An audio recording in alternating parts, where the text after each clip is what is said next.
பஸ்கா நிகழ்வை கொண்டாடி நிறைவு செய்ய எருசலேமுக்கு நுழைந்த மகத்துவமிக்க நிகழ்வை திரு அவை இன்று மகிழ்வுடன் நினைவு கூறுகின்றது. கிறிஸ்துவில் நம்பிக்கை கொண்ட திரு அவையின் மக்கள் தங்களது புறவாழ்வை புதுப்பித்துக் கொள்கிற புனரமைப்பு காலமே இந்த புனித காலம். திருநூற்று முதன் தொடங்கி பல்வேறு அரசியல்கள் மூலம் உடனிட்டுக் கொண்டு ஞான வேள்வியல் நடத்தி வரும் இறை நம்பிக்கையாளரின் வாழ்வில் திருப்பு முறைகள் தீர்மானிக்க இருக்கும் இப்புனித வாரத்தின் நுழைவாயிலாக ஆண்டவரின் பாடுகளின் குர்த்து ஞாயிறு அமைந்துள்ளது. கொடுக்கப்பட்டோரின் இருள் போக்கு நம்பிக்கை வெளிச்சமான இயேசு பெத்தானியாவில் இருந்து திருநகராம் எருசலேமுக்கு எழுச்சியுடன் மேற்கொண்ட வெற்றி பயணம் இது. அன்றே விடியல் தேடி நம்பிக்கை விளக்கேந்தி இந்த மக்கள் உணர்ச்சி கொண்ட ஆடைகளை வீதிகளில் விரித்து ஒலிவை கிளைகளை தரையில் பரப்பினர். குருத்தோலைகளை தங்கள் கரங்களில் ஏந்தி தாவீதின் மகனுக்கு ஓசன்னா என இறைபுகழ்ச்சி ஒலி எழுப்பினர்.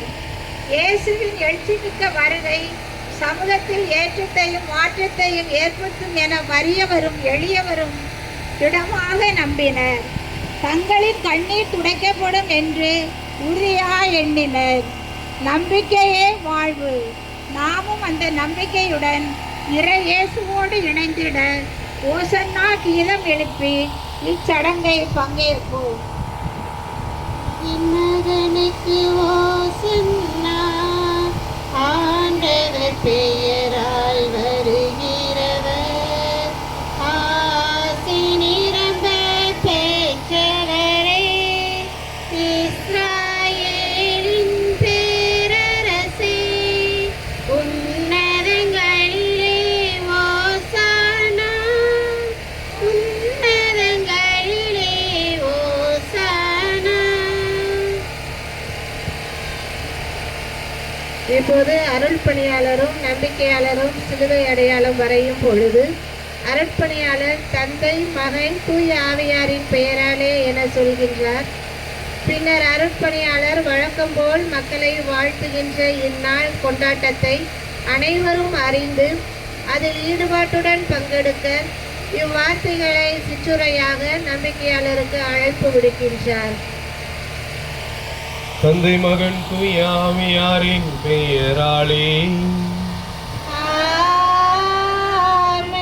நம் ஆண்டவராகிய இயேசு கிறிஸ்துவின் அருளும் கடவுளின் அன்பும் தூய ஆவியாரின் நட்புறவும் உங்கள் அனைவரோடும் இருப்பதாக.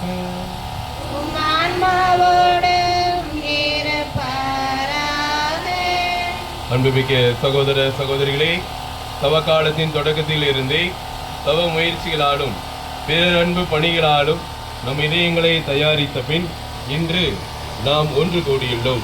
இதனால் நம் ஆண்டவருடைய பாஸ்கா மறை நிகழ்வை, அதாவது ஆண்டவருடைய திருப்பாடுகளையும் உயிர்ப்பையும் உலகளாவிய திரு அவையோடு சேர்த்து அறிவிக்கின்றோம். இப்பாஸ்கா மறை நிகழ்வை நிறைவேற்றவே அவர் தம் நகரான எருசலேமுக்குள் நுழைந்தார். எனவே மீட்பளிக்கும் இந்த நுழைவை நாம் முழு நம்பிக்கையுடனும் இறை பற்றுடனும் நினைவில் கொண்டு ஆண்டவரை பின்செல்வோம். அவருடைய அருளினால் சிலுவையின் பங்கேற்பாளராக மாறி அவருடைய உயிர்ப்பிலும் வாழ்விலும் நாம் பங்கு பெறுவோமாக. மன்றாடுவோமாக. என்றென்றும் உள்ள எல்லாம் உள்ள இறைவா, இக்குருத்தோலைகளை உமது ஆசியால் புனிதப்படுத்தி அருளும். அதனால் கிறிஸ்து அரசரை அக்களிப்புடன் பின்பற்ற நாங்கள் அவர் வழியாக நிலையான எருசலேமுக்குள் வந்து சேர ஆற்றல் பெறுவோமாக. என்றென்றும் வாழ்ந்த ஆட்சி செய்கின்றவர் வழியாக உம்மை மன்றாடுகின்றோம்.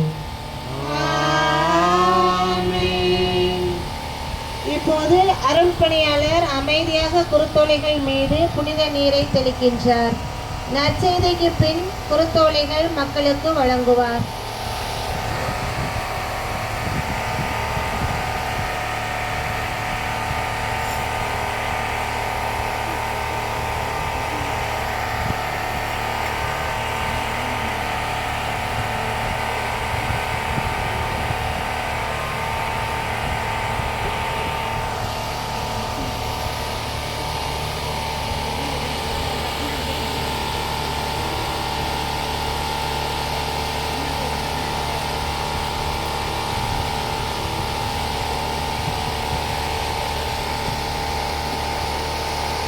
மத்தேயு எழுதிய நற்செய்தியிலிருந்து வாசகம்.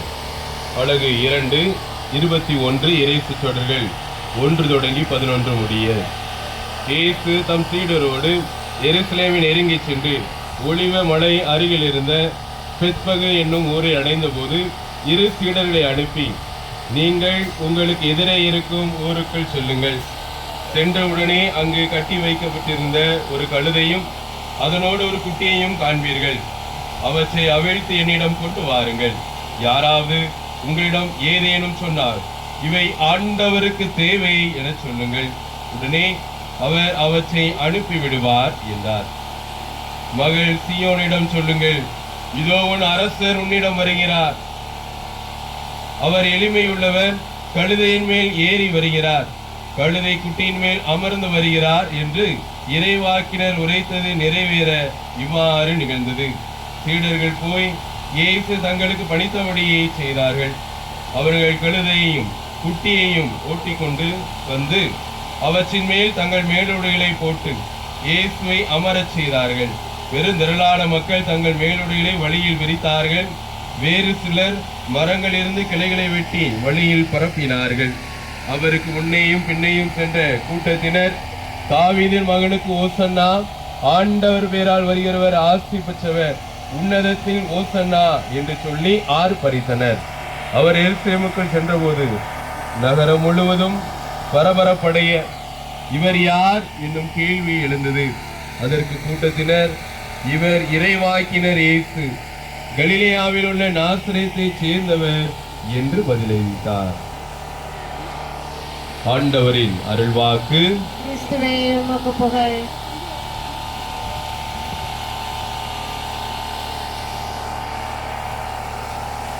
குருத்தோலை பவனி முன்னுரை. விடியல் காணும் வேட்கை கொண்டால் வீதிக்கு வந்தே ஆக வேண்டும். வீட்டுக்குள்ளே முடங்கி கிடந்தால் விடுதலை சுவடுகள் கூட விலாசம் இழந்து போகும். உலகமெங்கும் உரிமை குரல்கள் வீதிகள் தோறும் எதிரொலிக்கின்றன. அடிமை விலங்குகளை உடைத்தறிந்த ஆதங்கம் கொள்ளும் மனித போராளிகள் வீதிகளிலே உரிமைக்காக ஊர்வலம் போகிறார்கள். அதிகாரத்தை கையில் எடுத்துக் கொண்டவர்கள் மனித உரிமைகளை சிதைத்து மாண்புகளை குறைத்து எதற்கு அதிகாரங்களோடு காட்டு மிராண்டித்தனம் செய்யும் போது பாதிக்கப்பட்டவர்கள் நியாயம் கேட்டு பாத யாத்திரை நடத்துவதும் வழக்கத்தில் உள்ளவைதான். இயேசுவோடு குருத்தோலைகளை ஏந்தி வீதியில் பயணித்த மக்கள் கூட்டமும் மனதிற்குள் பல எண்ணங்களையும் ஏக்கங்களையும் சுமந்தே போனார்கள். திரு அவையுடன் இணைந்து பயணிக்கும் வேள்வியில் இறங்கியுள்ள இறை மக்கள் நாமும் இறையாட்சியை இந்த மண்ணில் அமைத்தே தீருவோம் என்ற வேட்கையோடு குருத்தோலைகளுடன் இப்பவனிலே பங்கேற்போம். இப்போது திருப்பலி கொண்டாடப்படும் கோவிலை நோக்கி பவனி தொடங்குகின்றது. புகையும் களத்துடன் தூப பணியாளர் முன் செல்ல, எரியும் திரிகளை தாங்கும் 2 பணியாளர்களுக்கிடையே அந்தந்த இடத்தின் வழக்கத்துக்கு ஏற்ப குருத்தோலைகளை அணி செய்யப்பட்ட சிலுவையை தாங்கிய பீட துணைவரோ பிற பணியாளரோ முன் செல்கின்றனர். அவர்களை தொடர்ந்து பிற பணியாளர்கள், அருட்பணியாளர் ஆகியோருக்கு பின் குருத்தோலை ஏந்திய நம்பிக்கையாளர் அனைவரும் பின்தொடர்கின்றனர். இந்த பவனியில் பாடற் குழுவினர்களோடு இணைந்து பாடல்கள் பாடி பக்தியோடு பங்கு பெறுவோம். அன்புமிக்க சகோதர சகோதரிகளை, இயேசுவை புகழ்ந்து ஆர்ப்பரித்த மக்கள் திரளை போன்று நாமும் அமைதியுடன் புறப்படுவோம்.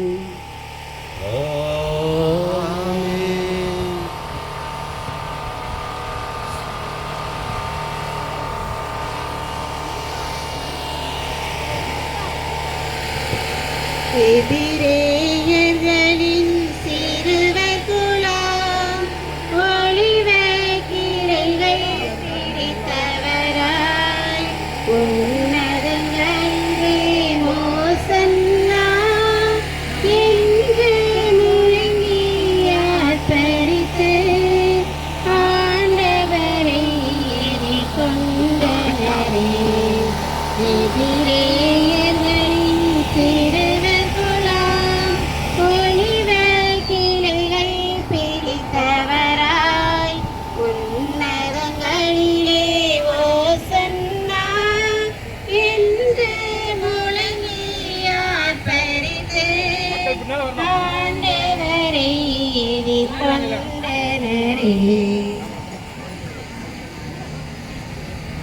நீங்க எல்லாரும் அப்படியே இருங்க, பின்னாடி வரணும் அப்படி.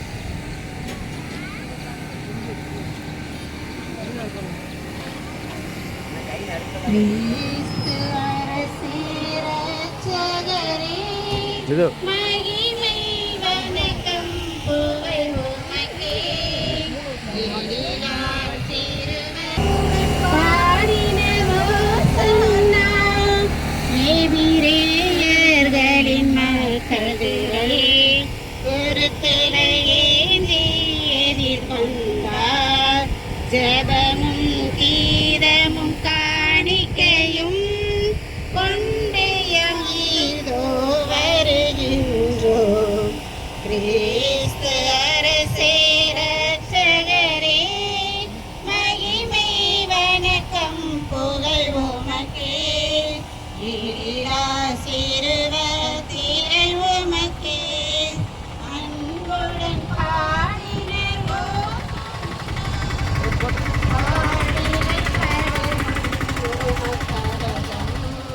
வாழ்த்து கடனை செலுத்தினரே, ஆட்சி செலுத்திடும் உமக்கென்றே. தாவீதோ இன்னிசை எழுப்புகிறோம். கிறிஸ்து அரசே இரட்சகரே, மகிமை வணக்கம் புகழ் உமக்கே.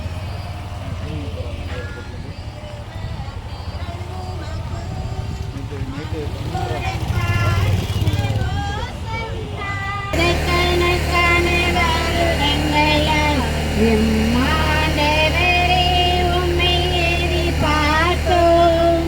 இஸ்ராயேல் ஜனங்களை ஆள வரும் எம் இயேசு இரட்சகரே, எழுந்தருளும்.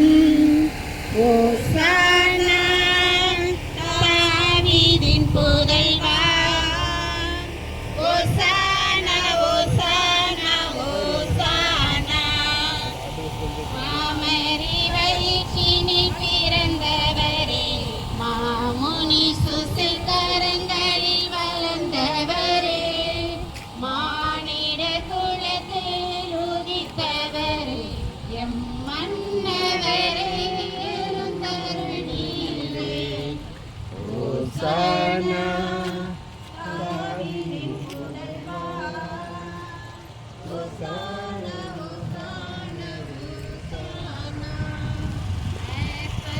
யோர்தானில் தீச்சை வெற்றி மாறும் தபோதனராய் புகழப்பட்டீர்.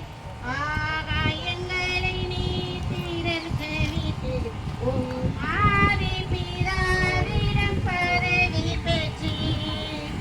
ஓசானா தாவீதின் புதல்வா, ஓசானா ஓசானா ஓசானா. தாவீது அரசரின் புத்திரரே, ஓ தெய்வீக முடியோடு வந்தவரே, தருமனர புகழ் அடைந்தவரே, எம் தேவனை தேவனை வருவீரே. ஓசானா அரசமாகி பெயரடைந்து, ஓசானா தாவீதின் புதல்வா, ஓசானா ஓசானா ஓசானா. புவியினில் புரிந்து புண்ணியங்கள் எம் புத்து புகுத்தினீர் அருள்மொழிகள். பக்தியில் சேர்த்தீர் பல சீரர்கள், மாபவனியோடு வாரில் படைத்தவரே.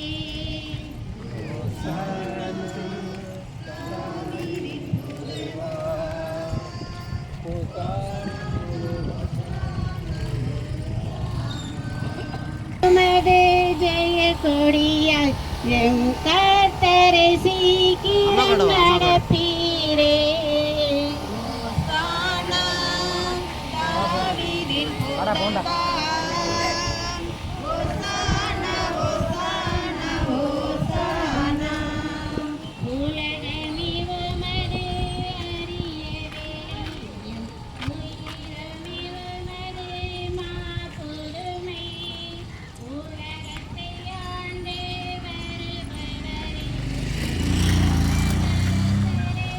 புகழ்வா ஓசானா ஓசானா ஓசானா உலகமே உமது அறிய வேளை எம் உயிரமே உமது மாபுதுமை உலகத்தை ஆண்டு வருபவரே எம் உலகரசே உள்ளே புகுவீரே ஓசானா தாவீதின் புகழ்வா ஓசானா ஓசானா ஓசானா கிறிஸ்து அரசே இரட்சகரே மகிமை வணக்கம் புகழ் உமக்கே எழிலா சிறுவர் திருவுமக்கு அன்புடன் பாடினர் ஓசானா இஸ்ராயேலின் அரசனே தாவீதின் புகழ் தாவீதின் புகழ்வா ஓசானா ஓசானா ஓசானா வாராங்கனத்தினில் அழைக்கப்பட்டு கலங்கினவரே பெரியிறக்கப்பட்டு கொண்டே வர சொல்லி சுத்தனி அதில் தந்தரசனாக்கி பெயரடை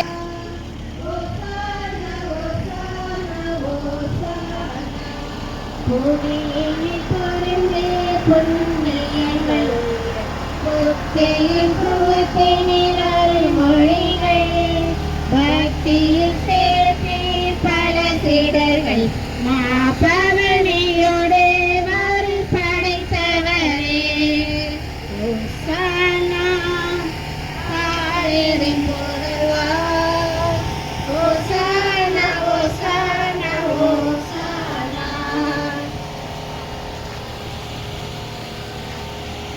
மரித்தவர் பலருமே உயிர் பேச்சார் மனமுடைந்தது வரை மகனோடு நடந்தார் மகனே சகோதரரே என் மனகுலம் ரட்சிக்க வந்தவரே ஓசானா தாவீதின் புகழ்வா ஓசானா ஓசானா ஓசானா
மன்றாடுவோமாக.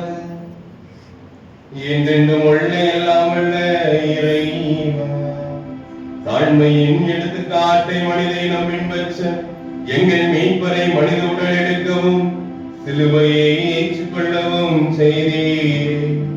அதனால் நாங்கள் அவரது பொறுமையை கற்றுக்கொண்டு அவரது உயிர்ப்பில் பங்கேற்க தகுதி பெறுமாறு எங்களுக்கு கனிவாய் அருள்வீராக. உம்மோடு ஆவியாரின் ஒன்றிப்பின் இறைவனாய் என்றென்றும் வாழ்ந்து ஆட்சி செய்கின்ற ஆண்டவரும் உங்கள் மகனுமாய் இயேசு கிறிஸ்து வழியாக உம்மை மன்றாடுகிறோம்.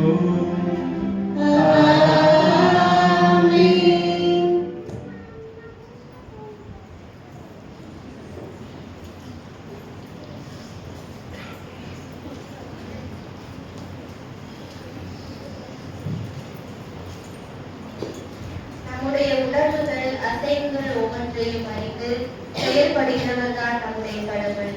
கற்பாரையாகி அவர் நமக்கு அரணாக இருக்கின்றார். எதிரிகள் கையில் இருந்து நம்மை பாதுகாக்கின்றார் என்று கூறும் முதல் வாசகத்திற்கு செவி கொடுத்து நம்மையே அவருடைய பாதத்தை ஒப்படைப்போம்.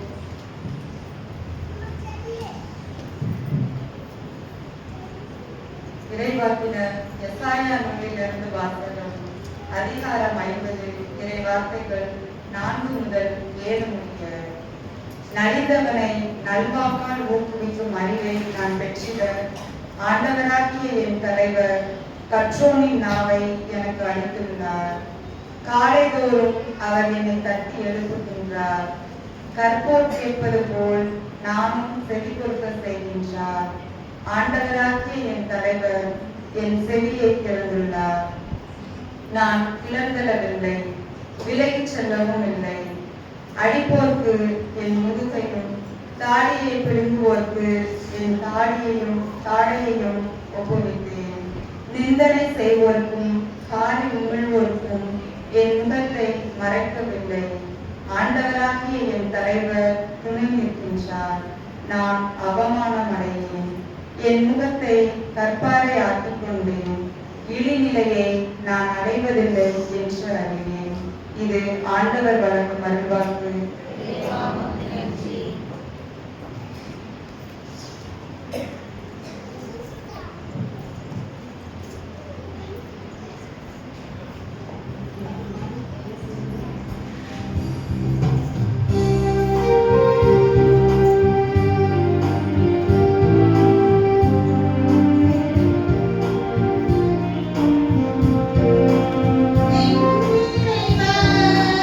என் இறைவா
இயேசு தந்தையின் திருவுளத்தை நிறைவேற்றுவதையே உணவாக கொண்டு வாழ்ந்தார்.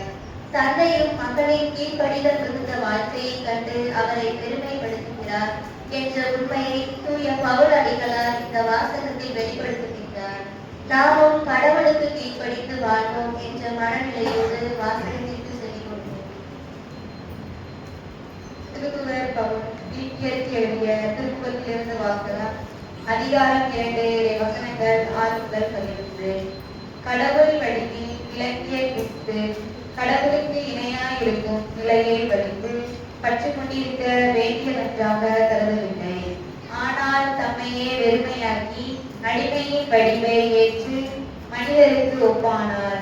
மனித உருவில் தோன்றி சாவை ஏற்கும் அளவுக்கு, அதுவும் சிலுவை சாவையை ஏற்கும் அளவுக்கும் கீழ்ப்படித்து தம்மையே தாழ்த்தி கொண்டார். எனவே கடவுளும் அவரை மிகவே உயர்த்தி எப்பெயருக்கும் மேலான பெயரை அவருக்கு அருளினார். ஆகவே இயேசுவின் பெயருக்கு விண்ணவர், மன்னவர், கீழுலகோர் அனைவரும் மண்டியிடுவர். தந்தையாம் கடவுளின் மாட்சிக்காக இயேசு கிறிஸ்து ஆண்டவர் என எல்லா நாளுமே அறிக்கையிடும். ஆண்டவர் வழங்கும் அருள்வாக்கு. இறைவா உமக்கு நன்றி.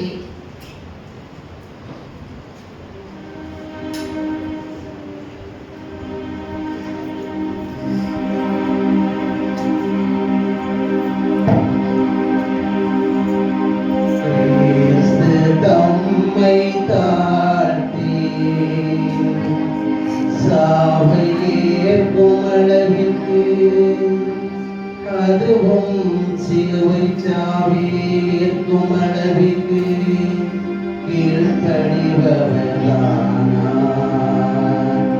ஆதலால் தான் கடவுள் அவரை எல்லோருக்கும் மேலாய் உயர்த்தி எப்பெயருக்கும் மேலான பெயரை அவருக்கு அருளினார்.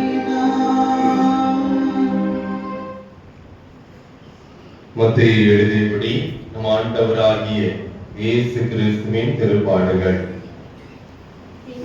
மத்தேயு அழகு 26, இறை சொற்றொடர்கள் 17 தொடங்கி அழகு 27, இறை சொற்றொடர்கள் 66 முடிய. பின்னர் 12 ஒருவனாகிய யூதாஸ் இஸ்காரியோத்து தலைமை குருவிடம் வந்து, இயேசுவை உங்களுக்கு நான் காட்டிக் கொடுத்தால் எனக்கு என்ன தருவீர்கள் என்று கேட்டான். அவர்கள் 30 வெள்ளிக்காசுகளை எண்ணி அவருக்கு கொடுத்தார்கள். அது முதல் அவன் அவரை காட்டிக் கொடுப்பதற்கு வாய்ப்பு தேடிக் கொண்டிருந்தான். புலிப்பற்ற அப்ப விழாவின் முதல் நாளில் சீடர்கள் இயேசுவை அணுகி வந்து, நீ பாஸ்கா விருந்துண்ண நாங்கள் எங்கே ஏற்பாடு செய்ய வேண்டும் என விரும்புகிறேன் என்று கேட்டார்கள்.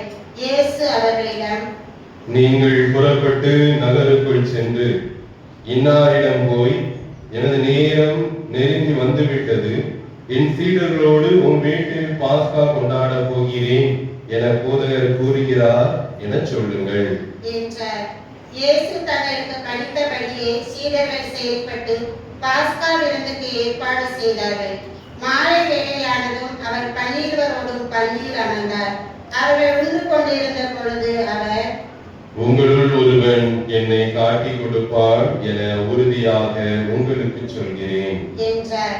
அப்பொழுது அவர்கள் மிகவும் வருத்தமுற்றவர்களாய், ஆண்டவரே, அது நானோ என ஒவ்வொருவரும் அவரிடம் கேட்கத் தொடங்கினார்கள். அதற்கு அவர், என்னுடன் பாத்திரத்தில் தொட்டு உண்பவனே என்னை காட்டிக் கொடுப்பார். மானிட மகன் தம்மை பற்றி மறைநூலில் எழுதியுள்ளபடியே போகிறார். ஆனால் ஐயோ, அவரை காட்டிக் கொடுப்பவனுக்கு கேடு. அம்மனிதன் பிறவாதிருந்தால் அவனுக்கு நலமாய் இருந்திருக்கும் என்றார். அவரை காட்டிக் கொடுத்த யூதாசும், ரபி, நானோ என அவரிடம் கேட்க இயேசு, நீயே சொல்லிவிட்டாய் என்றார். அவர்கள் உணவருந்திக் கொண்டிருந்த பொழுது இயேசு அப்பத்தை எடுத்து கடவுளை போற்றி அதை பிட்டு சீடருக்கு கொடுத்து, இதை பெற்று உண்ணுங்கள், இது எனது உடல் என்றார். பின்பு கிண்ணத்தை எடுத்து கடவுளுக்கு நன்றி செலுத்தி அவர்களுக்கு கொடுத்து, இதில் உள்ளதை அனைவரும் பருகுங்கள், ஏனெனில் இது எனது உடன்படிக்கையின் இரத்தம், பலருடைய பாவ மன்னிப்புக்காக சிந்தப்படும் இரத்தம். இனிமேல் என் தந்தையின் ஆட்சி வரும் அந்நாளில் தான் நான் உங்களோடு திராட்சை பழ ரசத்தை குடிப்பேன். அதுவரை குடிக்க மாட்டேன் என நான் உங்களுக்கு சொல்கிறேன் என்றார். அவர்கள் புகைப்பாடை பாடிவிட்டு ஒலிவமலைக்கு சென்றார்கள். அதன் பின்பு இயேசு அவர்களிடம், இன்றிரவு நீங்கள் அனைவரும் என்னை விட்டு ஓடி போவீர்கள். ஏனெனில் ஆயரை வெட்டுவேன், அப்பொழுது மந்தையிலுள்ள ஆடுகள் சிதறடிக்கப்படும் என்று மறைநூலில் எழுதியுள்ளது. நான் உயிருடன் எழுப்பப்பட்ட பின்பு உங்களுக்கு முன்பே கலிலேயாவுக்கு போவேன் என்றார். அதற்கு பேதுரு அவரிடம், எல்லோரும் உம்மை விட்டு ஓடி போய்விட்டாலும் நான் ஒருபோதும் ஓடி போக மாட்டேன் என்றார். இயேசு அவரிடம், இன்றிரவில் சேவல் கூவும் முன் மும்முறை நீ என்னை மறுதலிப்பாய் என உறுதியாக உனக்கு சொல்கிறேன் என்றார். பேதுரு அவரிடம், நான் உம்மோடு சேர்ந்து இறக்க வேண்டி இருந்தாலும் உம்மை ஒருபோதும் மறுதலிக்க மாட்டேன் என்றார். அவ்வாறு சீடர்கள் அனைவரும் அவரிடம் சொன்னார்கள். பின்னர் இயேசு சீடர்களுடன் கெத்சமனே என்னும் இடத்திற்கு வந்தார். அவர், நான் இங்கே போய் இறைவனிடம் வேண்டுவரை இங்கே அமர்ந்திருங்கள் என்று அவர்களிடம் கூறி பேதுருவையும் ஜெபதேவி மக்கள் இருவரையும் தம்முடன் கூட்டி சென்றார். அப்போது அவர் துயரமும் மனக்கலக்கமும் அடையத் தொடங்கினார். அவர், எனது உள்ளம் சாவு வருமளவிற்கு ஆழ் துயரம் கொண்டுள்ளது. நீங்கள் என்னோடு இங்கேயே தங்கி ஒழித்திருங்கள் என்று அவரிடம் கூறினார். பிறகு அவர் சற்று அப்பால் சென்று முகங்குப்புற விழுந்து, என் தந்தையே, முடிந்தால் இத்துன்ப கிண்ணம் என்னை விட்டு அகலட்டும். ஆனாலும் என் விருப்பப்படி அல்ல, உம் விருப்பப்படியே நிகழட்டும் என்று கூறி இறைவனிடம் வேண்டினார். அதன் பின்பு அவர் சீடர்களிடம் வந்து அவர்கள் உறங்கிக் கொண்டிருப்பதைக் கண்டு பேதுருவிடம், ஒரு மணி நேரம் கூட என்னோடு விழித்திருக்க உங்களுக்கு வலுவில்லையா? உங்கள் மனம் ஆர்வமுடையதுதான், ஆனால் உடல் வலுவற்றது. எனவே சோதனைக்கு உட்படாதிருக்க விழித்திருந்து இறைவனிடம் வேண்டுங்கள் என்றார். மீண்டும் சென்று, என் தந்தையே, நான் குடித்தாலின்றி இத்துன்ப கிண்ணம் அகல முடியாதென்றால் உமது திருவுளப்படியே ஆகட்டும் என்று இரண்டாம் முறையாக இறைவனிடம் வேண்டினார். அவர் திரும்பவும் வந்தபோது சீடர்கள் உறங்கிக் கொண்டிருப்பதைக் கண்டார். அவருடைய கண்கள் தூக்க கலக்கமாய் இருந்தன. அவர் அவர்களை விட்டு மீண்டும் சென்று மறுபடியும் அதே வார்த்தைகளை சொல்லி மூன்றாம் முறையாக இறைவனிடம் வேண்டினார். பிறகு சீடர்களிடம் வந்து, இன்னும் உறங்கி ஓய்வெடுக்கிறீர்களா? பாருங்கள், நேரம் நெருங்கி வந்துவிட்டது. மாநில மகன் பாவிகளின் கையில் ஒப்புவிக்கப்பட இருக்கிறார். எழுந்திருங்கள், போவோம். இதோ என்னை காட்டி கொடுப்பவன் நெருங்கி வந்து விட்டான் என்று கூறினார். இயேசு தொடர்ந்து பேசிக் கொண்டிருந்த போது 12 ஒருவனாகிய யூதாசு அங்கு வந்தான். அவனோடு குருக்களும் மக்களின் மூப்பர்களும் அனுப்பிய பெருங்கூட்டமும் வாள்களோடும் தடிகளோடும் வந்தது. அவரை காட்டிக் கொடுக்க இருந்தவன், ரபி வாழ்க என்று அவருக்கு அடையாளம் சொல்லி இருந்தான். அவன் நேராக இயேசுவிடம் சென்று, ரபி வாழ்க என்று கூறிக்கொண்டே அவரை முத்தமிட்டார். இயேசு அவனிடம், தோழா, எதற்காக வந்தாய் என்று கேட்டார். அப்பொழுது அவர்கள் இயேசுவை அணுகி அவரை பற்றி பிடித்து கைது செய்தனர். உடனே இயேசுவோடு இருந்தவர்கள் ஒருவர் தமது கையை நீட்டி வாளை உருவி தலைமை குருவின் பணியாளரை தாக்கி அவருடைய காதை துண்டித்தார். அப்பொழுது இயேசு அவரிடம், உனது வாளை அதன் முறையில் திரும்ப போடு. ஏனெனில் வாளை எடுப்போர் அனைவரும் வாளால் அழிந்து போவர். நான் என் தந்தையின் துணையை வேண்ட முடியாது என்றால் நினைத்தால் நான் வேண்டினார் அவர் 12 பெரும் படைப்பிரிவுகளுக்கு மேற்பட்ட வானதூதரை எனக்கு அனுப்பி வைப்பாரே. அப்படியானால் இவ்வாறு நிகழ வேண்டும் என்ற மறைநூல் வாக்கு எவ்வாறு நிறைவேறும் என்றார். அவ்வேளையில் இயேசு மக்கள் கூட்டத்தை பார்த்து, கள்வனை பிடிக்க வருவது போல் வாள்களோடும் தடிகளோடும் என்னை கைது செய்ய வந்தது ஏன்? நான் நாள்தோறும் கோவிலில் அமர்ந்து கற்பித்துக் கொண்டிருந்தேன், நீங்கள் என்னை பிடிக்கவில்லையே. இறைவாக்கினர் எழுதியவை நிறைவேறவே இவை அனைத்தும் நிகழ்கின்றன என்றார். அப்பொழுது சீடர்கள் எல்லாரும் அவரை விட்டுவிட்டு தப்பி ஓடினார்கள். இயேசுவை பிடித்தவர்கள் அவரை தலைமை குரு கயபாவிடம் கூட்டி சென்றார்கள்.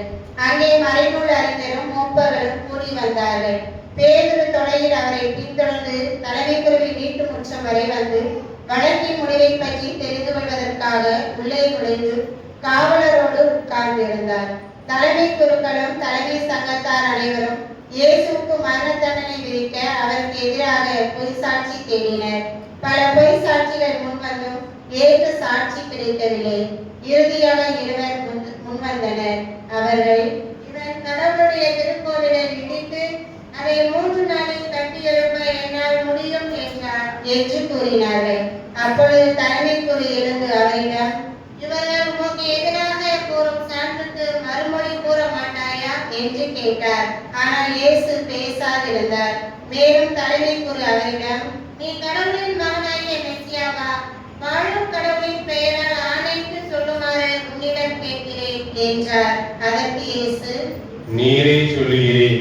மானிட மகன் வல்லவராம் கடவுளின் வலப்புறக்கத்தில் வீற்றிருப்பதையும் வானமேகங்கள் மீது வருவதையும் இது முதல் நீங்கள் காண்பீர்கள் என உங்களுக்கு சொல்கிறேன் என்றார். உடனே தலைமை குரு தம் மேலுடையை கிழித்துக் கொண்டு, இவன் கடவுளை பழித்துரைத்தான், இன்னும் நமக்கு சான்றுகள் தேவையா? இதோ இப்பொழுது நீங்களே பழிப்புரையை கேட்டீர்களே, நீங்கள் என்ன நினைக்கிறீர்கள் என்று கேட்டார். அதற்கு அவர்கள், இவன் சாக வேண்டியவன் என பதிலளித்தார்கள். பின்பு அவருடைய முகத்தில் துப்பி அவரை கையால் குத்தினார்கள். மேலும் சிலர் அவரை கன்னத்தில் அறைந்து, இறைவாக்கினர் மெசியாவே, உன்னை அடித்தது யார் சொல் என்று கேட்டனர். பேதுரு வெளியே முற்றத்தில் உட்கார்ந்திருந்தார். பணிப்பெண் ஒருவர் அவரிடம் வந்து, நீயும் கலிலேயனாகிய இயேசுவோடு இருந்தவன் தானே என்றார். அவரோ, நீ சொல்வது என்னவென்று எனக்கு தெரியவில்லை என்று அவர்கள் அனைவர் முன்னிலையிலும் மறுதளித்தார். அவர் வெளியே வாயில் அருகே சென்றபோது வேறொரு பணிப்பெண் அவரை கண்டு, இவன் நாசரேத்து இயேசுவோடு இருந்தவன் என்று அங்கிருந்தவரிடம் சொன்னார். ஆனால் பேதுரு, இம்மனிதனை எனக்கு தெரியாது என ஆணையிட்டு மீண்டும் மறுதளித்தார்.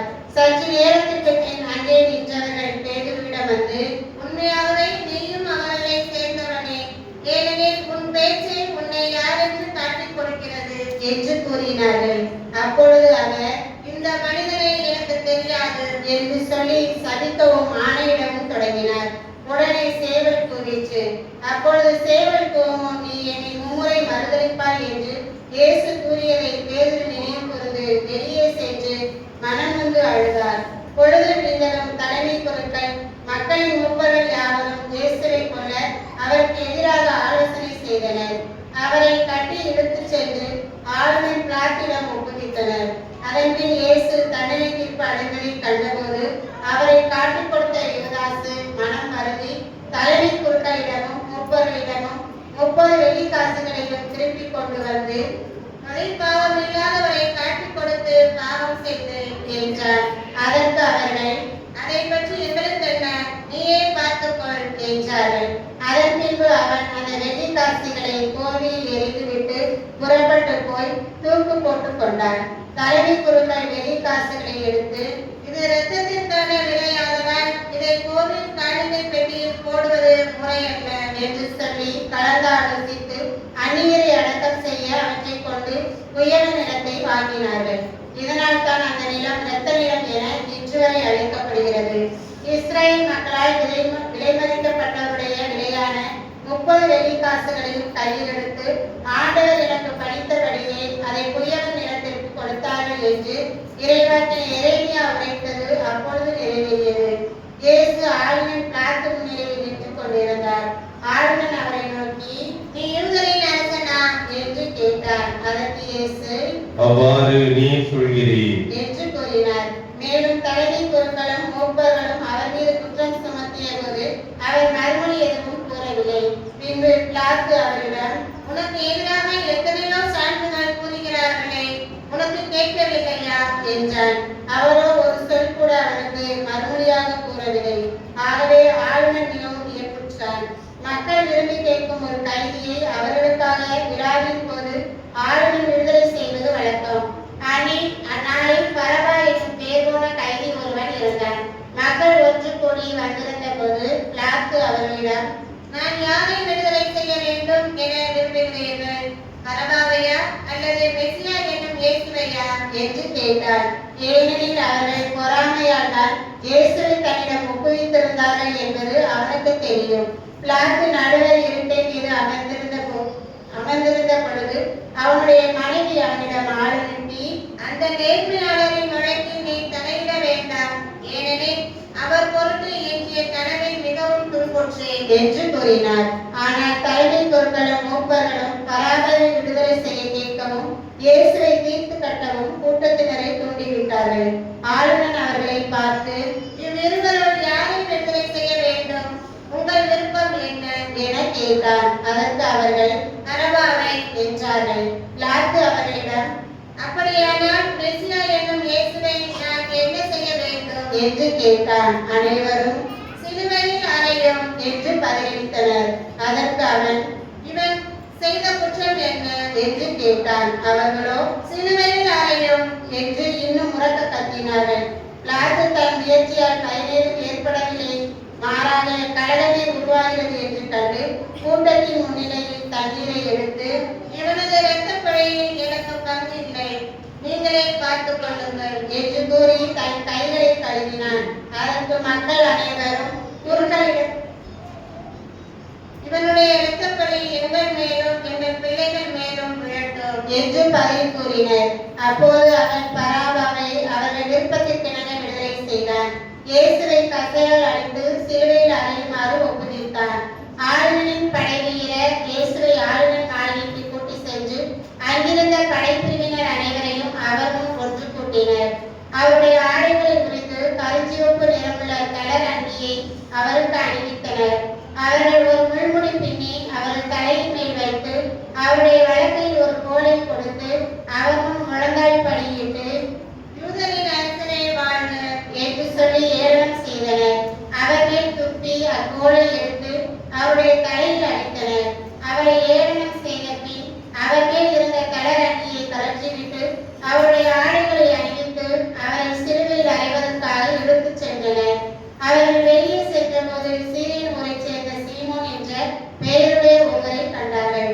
இயேசுவின் சிலுவையை சுமக்கும்படி அவரை கட்டாயப்படுத்தினார்கள். மண்டையோட்டி இடம் என்று பொருள்படும் கொல்கதாவுக்கு வந்தார்கள். இயேசுவுக்கு கசப்பு கலந்த திராட்சை ரசத்தை குடிக்க கொடுத்தார்கள். அவர் அதை சுவை பார்த்த பின் குடிக்க விரும்பவில்லை. அவர்கள் அவரை சிலுவையில் அறைந்த பின்பு குழுக்கள் முறையில் அவருடைய ஆடைகளை பகிர்ந்து கொண்டார்கள். பின்பு அங்கே உட்கார்ந்து காவல் காத்தார்கள். அவரது தலைக்கு மேல் அவரது மரண தண்டனைக்கான காரணத்தை எழுதி வைத்தார்கள். அதில் இவர் யூதரின் அரசனாகிய இயேசு என்று எழுதப்பட்டிருந்தது. அதன் பின் அவருடைய வலப்புறம் ஒருவனும் இடப்புறம் ஒருவனுமாக இரு கல்வர்களை அவருடைய சிலுவையில் அறைந்தார்கள். அவரையே சென்றவர்கள் தங்கள் தலைகளை அசைத்து, தோளிலே இடித்து 3 நாளில் கட்டி எழுப்புகிறவனை உன்னையே விடுவித்துக் கொள், நீ இறைவன் என்றால் சிலுவையிலிருந்து இறங்கி வா என்று அவரை பரிந்துரைத்தார்கள். அவ்வாறு தலைமை குருக்கள் மறைநூல் அறிஞர்களுடனும் மூப்பர்களுடனும் சேர்ந்து அவரை ஏளனம் செய்தனர். அவர்கள், பிறரை விடுவித்தான், தன்னையே விடுவிக்க இயலவில்லை, இவன் இஸ்ரவேலுக்கு அரசனாம், இப்பொழுதும் சிலுவையிலிருந்து இறங்கி வரட்டும், அப்பொழுது நாங்கள் இவனை நம்புவோம். கடவுளிடம் இவன் உறுதியான நம்பிக்கை கொண்டிருந்தானாம், அவன் விரும்பினான், இப்போது இவனை விடுவிக்கட்டும், நான் இறைமகன் என்றானே என்று கூறினார்கள். அவ்வாறே அவரோடு சிலுவையில் அறையப்பட்டிருந்த கள்வர்களும் அவரை இகழ்ந்தார்கள். நண்பகல் 12 மணி முதல் பிற்பகல் 3 மணி வரை நாடு முழுவதும் இருள் உண்டாயிற்று. 3 மணியளவில் இயேசு, ஏலி ஏலி லேமா சபக்தானி, அதாவது என் இறைவா ஏன் என்னை கைவிட்டீர் என்று உரத்த குரலில் கத்தினார்.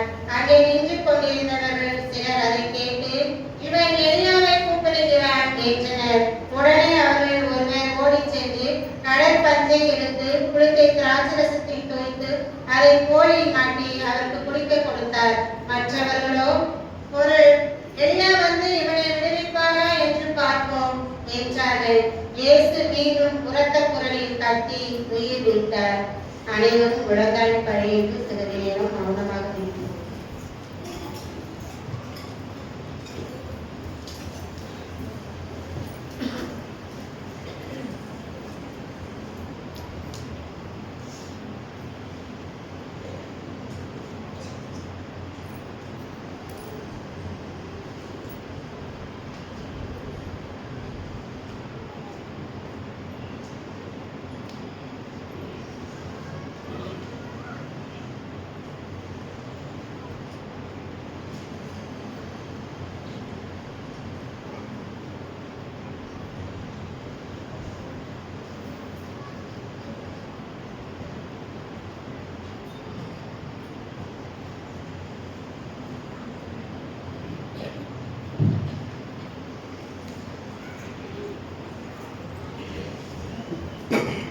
அதே நேரத்தில் திருக்கோவிலின் திரை மேலிருந்து கீழ்வரை இரண்டாக பிரிந்தது.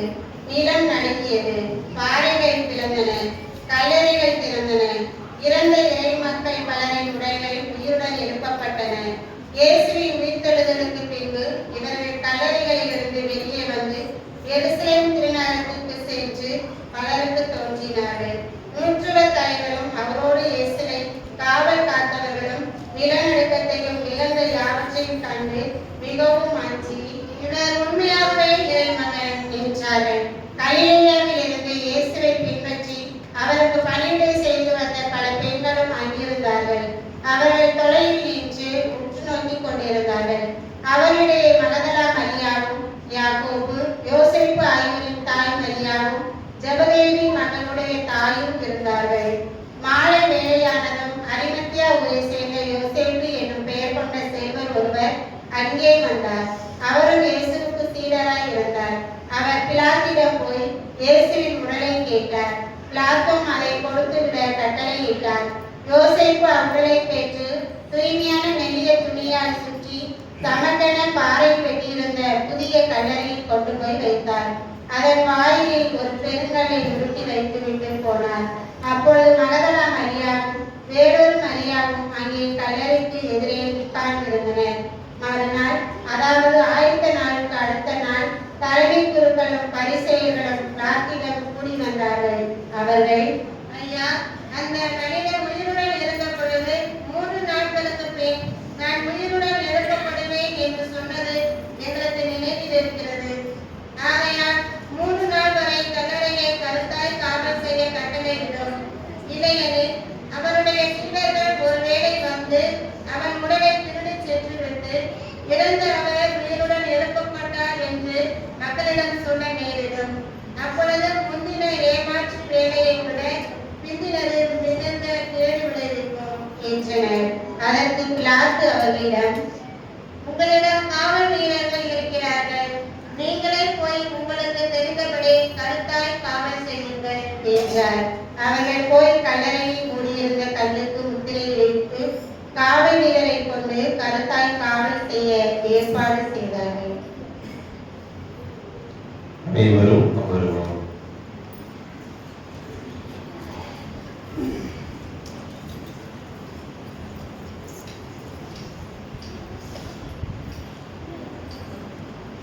இறை நம்பிக்கையிலும் அன்னை மரியின் பரிந்துரையிலும் பிறர் அன்பிலும் வாழும் அன்பு இறை மக்களின் அனைவருக்கும் நம் ஆண்டவர் இயேசுவினுடைய திருப்பாடலின் ஞாயிறாகவும் புனித ஞாயிறாகவும் குருத்து ஞாயிறாக இருக்கக்கூடிய இந்த புனித ஞாயிறு திருவழிபாட்டின் வாழ்த்துக்களையும் வணக்கங்களையும் தெரிவித்துக் கொள்வதில் மகிழ்ச்சி அடைகிறேன். நல்லா இருக்கீங்களா? நல்லா இருக்கீங்களா? மகிழ்ச்சியா இருக்கீங்களா? டயர்டா இருக்கீங்களா? கொஞ்சம் டயர்டா இருக்கீங்க இல்லையா? நிறைய பேருக்கு கால் வலியெல்லாம் நிறைய வந்திருக்கும் இல்லையா? அதனால நின்று ஆண்டவருடைய இறை வார்த்தை கூட கேட்க முடியாத ஒரு சூழ்நிலையில நம்ம இருக்கிறோம். ஆனால் கடவுளை பார்த்தீங்களா, இந்த நேரத்துல அவர் அடிபட்டு விதிப்பட்டு முள்முடி குத்தப்பட்டு ரத்தம் சிந்தி நமக்காக இறந்திருக்கிறார் இல்லையா? அவருக்காக நாம இந்த நாளில் ஒரு நெடும் பயணம் மேற்கொண்டிருக்கிறோம். பல மணி நேரம் நின்று இருக்கின்றோம். இந்த ஒருத்தர்களில் எல்லாம் கடவுள் நம்முடைய பாவங்களுக்கு மன்னிப்பாக எடுத்துக்கொள்ள வேண்டும் என்று இறைவனிடப்பட்டார். இனி இவர்களை குறித்து ஞாயிறு, வருடம் வருகின்ற ஞாயிறு இல்லையா, நவகாலத்தினுடைய ஒரு புனித ஞாயிறு என்று சொல்லலாம். இதிலிருந்து புனித வாரம் தொடங்குகிறது. இந்த புனித வாரம் நமக்கு விடுக்கின்ற அழைப்பு, மனிதர்கள் யாராக மாறணும்? புனிதர்களாக மாறணும். மனிதர்கள் புனிதர்களாக மாறணும் தவிர மனிதர்கள் ஒரு நாளும் அழகையாக சாத்தானாக மாறிவிடக் கூடாது. நேற்றைய நாளில் ஒரு நபரை சந்தித்தேன். அப்படி ஒன்றுதான், கோயிலுக்கு முன்னாடிதான் ஒரு பெரிய காரசாரமான ஒரு சொல்லாடல் உரையாடல் போய் கொண்டிருந்தது. அவரிடம் பேசின போது கேட்டேன், அவரு ஒரு சின்ன மனத்தாங்கல்ல அவருடைய குடும்பத்தாரோடு இருக்கிறார், நீங்க அவரோடு பேசுங்க பழகுங்க அப்படின்னு சொன்னேன். இல்ல தந்தை, என் குடும்பத்துக்காரனை என்னால மன்னிக்கவே முடியாது. ஆண்டவர் இயேசு சிலுவையில் அறையப்பட்டு அந்த நேரத்துல கூட தான் உடையிலை உரித்தவன், தன்னுடைய நெஞ்சை ஏறி மிதித்தவன், இடுப்பை குத்தியவன், ரத்தத்தை வடித்தவன், எல்லாத்தையும் மன்னித்தாரப்பா, நீயும் உங்களுடைய குடும்பத்தாரை நீங்க மன்னிக்க வேண்டாமா அப்படின்னு அவரு சொல்றது. அது கடவுள், ஒரு தெய்வம், அவர் மன்னிப்பார், நம்மளால மன்னிக்க முடியாது தந்தை. சரி, அவர் மன்னிச்சாரு, மன்னிக்கல, அவர் தெய்வம். அவர் இந்த உலகத்தில் வாழ்ந்த போது மனிதராக வாழ்ந்து இறந்தவர் தான். ஆனா அதே நேரத்தில் அவர் இறைவனாக வாழ்ந்திருக்கிறார். ஆனா எத்தனையோ புனிதர்கள் இருக்கிறாங்கல்ல, அந்தோனியார் வாழ்ந்திருக்கிறாரு. அந்தோனியார் இருந்து நிறைய பொருளெல்லாம் திருடின போது கூட அந்தோனியார் அமைதியாக அவங்களுக்காக ஜெபித்தாங்க. அந்தோனியார் ஒரு நாளும் கோபப்படலையே, அவரு மனிதரான வாழ்ந்து புனிதராக மாறினார் அப்படின்னு. அவரு புனிதர். அவர் அவரை போனா நம்மளால வாழ முடியாது. அவர் இந்த மண்டலத்துல வாழும்போது யாராத்தான் வாழ்ந்தாரு? மனிதராக தான் வாழ்ந்தார். செத்த பின்புதான் என்னவா மாறினாரு? புனிதராக மாறினார். அப்ப நாமளும் மண்டலத்துல மனிதராக வாழ்றோம், புனிதத்தை நோக்கி பயணிக்கிறோம். எனவே மன்னியுங்கள். அது நிறைய நேரம் மன்னிச்சுட்டேன், இனிமேலாம் மன்னிக்க முடியாது. எத்தனை முறை மன்னிக்கணும் பாரு, எத்தனை முறையே நீங்க மன்னிச்சுக்கிட்டே இருக்கலாம். 7 அல்லது 70 முறை என்று விவிலியத்துல சொல்லியிருக்கு. நீங்க முழு நிறைவா மனதளவுல மன்னிச்சுக்கிட்டே இருக்கணும். என்னால மன்னிக்க முடியாது. இதுதான் கடைசி அவருடைய உரையாடல். அந்த உரையாடலுக்கு பின்பு கடவுள் வாழ்த்து பெறுவாராக என்றுதான் சொல்லி முடிக்க வேண்டிய ஒரு சூழ்நிலை இல்லையா? அப்போ அந்த உரையாடலில் புரிதல், மக்களுடைய புரிதல் எவ்வாறு இருக்குது என்றால், மனிதர்கள் பாவிகள், அவர்கள் ஒரு நாள் நல்லது செய்ய முடியாது. நம்முடைய பாவம் இப்படிதான் இருக்கும், நம்ம இப்படிதான் படைக்கப்பட்டிருக்கோம், இப்படிதான் நம்ம வாழ முடியும் அப்படின்னு நாம இந்த ஒரு சில வாழ்க்கை முறையில் வாழ்ந்து வாழ்ந்து பழகிட்டோம். ஆனால் மனிதனுடைய வாழ்க்கை ஏதோ படிப்பு, திருமணம், குழந்தை பாக்கியம், அதற்கு ஒரு வேலை என்று, அதற்கு முதுமை என்று பயணிப்பதல்ல. மாறாக மனித வாழ்க்கை என்பது புனிதத்தை நோக்கி பயணிக்கின்ற ஒரு பயணம் இல்லையா? 2 குருவானவர்களோடு பேசுகின்ற ஒரு பேச்சு. நம்ம எவ்வளவு நல்லது பண்ணாலும் கடைசியில குருவானவர்களுக்கு கொடுக்கப்படுகின்ற மிகப்பெரிய பரிசு என்னது? அவப்பெயர் இல்லையா? இந்த ஃபாதர் அவரை அடிச்சுட்டார், இந்த ஃபாதர் இதை பண்ணிட்டார், இந்த ஃபாதர் அப்படி இருந்தார் இப்படி இருந்தார்னு 10ல ஒரு 2 பேர் எப்படி நமக்கு இந்த அவப்பெயரை பரிசாக கொடுப்பாங்க இல்லையா? அப்ப இந்த அவப்பெயரினால் நாம் துவண்டு போனோம் என்றால் நாம் அடுத்த பணிதளத்தில் பணி செய்ய முடியாது. அப்படி என்றால் நமக்கு கிடைக்கக்கூடிய பரிசு என்னதுதான்? அவப்பெயர். அப்ப நாம எதற்கு உண்மையுள்ளவர்களாக, எதற்கு நாம மதிப்புக்குரிய கொடுக்க வேண்டும் என்றால், மக்களுக்கோ அல்லது இந்த அவப்பெயர் நமக்கு கொடுப்பவர்களுக்கோ அல்ல, நம்முடைய மனசாட்சிக்கு நாம சிறப்பான விதத்துல பதில் கொடுத்து ஆக வேண்டும் என்று. ஆக புனிதராக வாழ வேண்டும் என்றால் நாம் நம்முடைய மனசாட்சியை கிழித்துக் கொள்ள வேண்டும். ஆண்டவர் அழகாக சொல்கிறார், உங்கள் உடைகளை கிழித்துக் கொள்ள வேண்டாம், மாறாக உங்கள் இதயத்தை கிழித்துக் கொள்ளுங்கள். உங்க இதயத்தை கிழிச்சு பாருங்க, நான் நல்லவனா கெட்டவனா, நான் இன்னைக்கு செத்து போனா புனித நிலைக்கு அடைக்கிறோனா அப்படின்னு ஒவ்வொரு நாளும் உங்கள் இதயத்தை நீங்கள் கிழித்து பார்க்க வேண்டும். அப்படின்னா இந்த இறை வார்த்தை அழைக்கிறது. சிறப்பாக இந்த குருத்து ஞாயிறு என்றாலே 2 விதமான நிகழ்வு அடங்கிய ஒரு நிகழ்வு. உயிர்ப்பு என்றால் தெரியும், அது நமக்கு என்னது? ஒரு மாபெரும் மகிழ்ச்சி. பெரிய வெள்ளி, புனித வெள்ளி என்றால் தெரியும், அது நமக்கு ஒரு துக்கம்.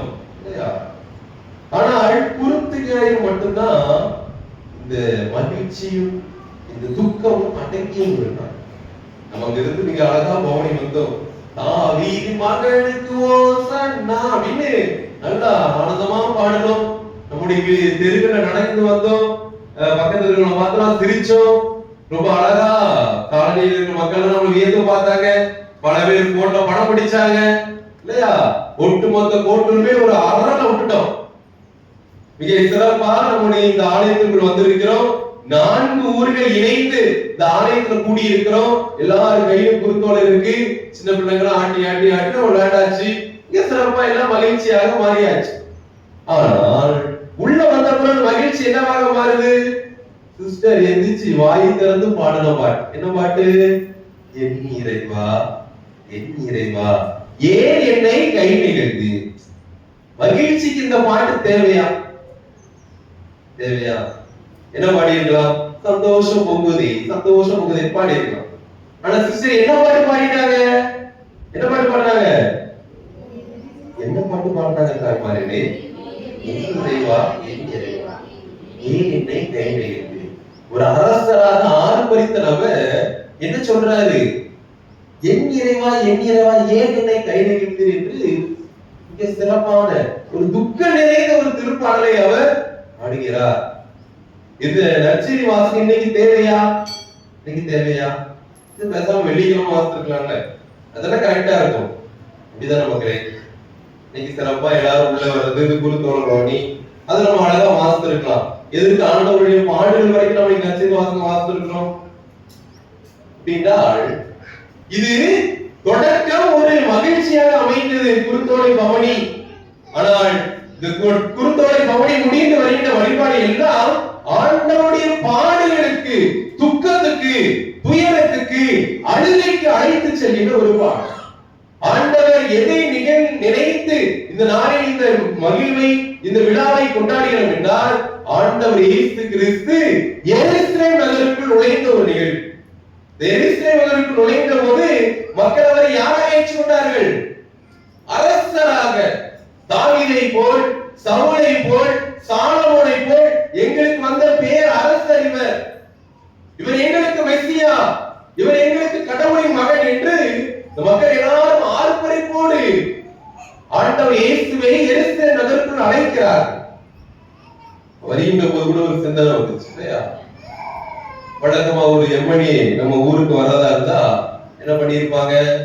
ரோட்டெல்லாம் நல்லா கிளீன் பண்ணி சுத்தி சுத்தி நல்லா ப்ளீச்சிங் பவுடர் போட்டு அங்க இந்த தோரணம் போட்டு, ஒருவேளை இரவு வரதா இருந்தா நல்லா போக்கஸ் லைட் சீரியல் எல்லாம் போட்டு ஒரு அரசருக்கு, ஒரு தலைவருக்கான வருகையை நாம தயார் செஞ்சிருப்பாங்க. ஆனா நம்ம வந்த நிகழ்வு வேற இல்லையா?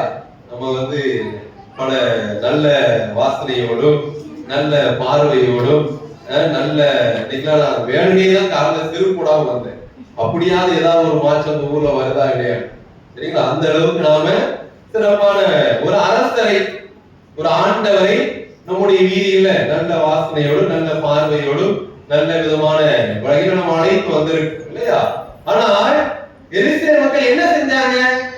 நம்மளை போல இந்த மாதிரி எல்லாம் செய்யல. அவங்க என்ன செஞ்சாங்க? தன்னுடைய மேல் உடை, ஆண்டவருடைய கால் கீழே படக்கூடாது. ஆல்ரெடி ஒரு எதிர்தான் இருக்காரு, கழுத மேலதான் இருக்காரு. அவருடைய கால் கீழே படுமா? படக்கூடாது. அப்போ தன்னுடைய மேலுடையை எடுத்து வழியில் விரிக்கிறார்கள் என்றால் யார் கால்படுதான்? கழுத கால் கீழே படக்கூடாது அப்படிங்கிற அளவுக்கு மக்கள் எந்த அளவுக்கு அந்த ஆண்டவரை வரவேற்றார்கள் என்று பார்க்கும் இல்லையா? அதே போல் ஒரு சில மேலுடைகளை எடுத்து அந்த கழுதையின் மேல் போட்டாங்க. ஏன் போட்டாங்க? ஏன் போட்டாங்க? கழுது மேல உட்காரும் போது ஆண்டவருக்கு குத்தக்கூடாது, கழுதினுடைய எலும்பு ஆண்டவருக்கு வலித்திடக்கூடாது என்று அவ்வளவு அக்கறை போட்டிருக்காங்க. பாத்தீங்களா அந்த மக்கள்? ஆனா நீங்களும் தான் இருக்கீங்க இல்லையா? அடுத்த ஆண்டு மாற்றம் வரும் இல்லையா? அந்த அளவுக்கு அந்த மக்கள் ஆண்டவரை வரவேற்றாங்க. அவர் எருசலேமுக்குள்ள வரும்போது தாவீது மகன் ஓசானா என்று கத்தினாங்க. அதை கத்தி அந்த ஆர்ப்பரிப்பு ஆலயத்திற்குள் இருந்த தலைமை குருக்கள், பரிசேயர், சதுசேயர் எல்லாருக்குமே கதிகளாக வைத்தது. இவ்வளவு வெற்றி கோப்போடு வந்த அந்த குருத்து ஞாயிறு பயணம் எதிர முடியல என்றால் அவர் எதற்காக உள்ள போகிறார்? வாழ்வதற்காகவா? சாவதற்காக உள்ள போறார். சாவதற்காக அந்த எருசலேமுக்குள்ள போறார். அதனாலதான் இன்னைக்கு நாம இரண்டாம் நிகழ்வான துக்கத்தை நாம் அனுசரிக்கிறோம், துன்பத்தை நாம் கேட்கின்றோம், ஆண்டவருடைய பாடுகளை நாம் தியானிக்கிறோம். அவர் எருசலேமுக்கு வெற்றியோடு போனாலும் இன்பத்தோடு போனாலும் உள்ள அவருக்கு என்ன காத்திருக்கு? சாவு, துன்பம், அழுகை காத்து கொண்டிருக்கிறது. ஆக கடவுள் இன்று நமக்கு இன்றைக்கு விடுக்கின்ற அழைப்பு, எல்லா நிகழ்விலும் உங்களுக்கு என்ன உண்டு? சிரிப்பு உண்டு, அழுகு உண்டு. நீங்க அழுதீங்கன்னா அடுத்து என்னவா வருவீங்க? சிரிப்பீங்க. அதே நேரத்தில் சிரித்தீர்கள் என்றால் கண்டிப்பா ஒரு அழுகை உங்களுக்கு இருக்கும். இதைத்தான் சிறப்பாக இந்த குருத்து ஞாயிறு நமக்கு அழைக்கிறது. நம் வாழ்க்கை என்பது இன்பமும் துன்பமும் அடங்கியது. குருத்து ஞாயிறு என்பது ஆண்டவருடைய அரச பெருவிழாவையும் அதே நேரத்தில் அவர் பாவியாக இறந்த நிகழ்வையும் அனுசரிக்கும். எனவே இந்த நாளில் கடவுள் நமக்கு விடுக்கின்ற அழைப்பு, உங்கள் வாழ்க்கையை நீங்கள் புனிதத்தை நோக்கி நடக்க வேண்டுமா? புனிதர்களாக மாற வேண்டுமா?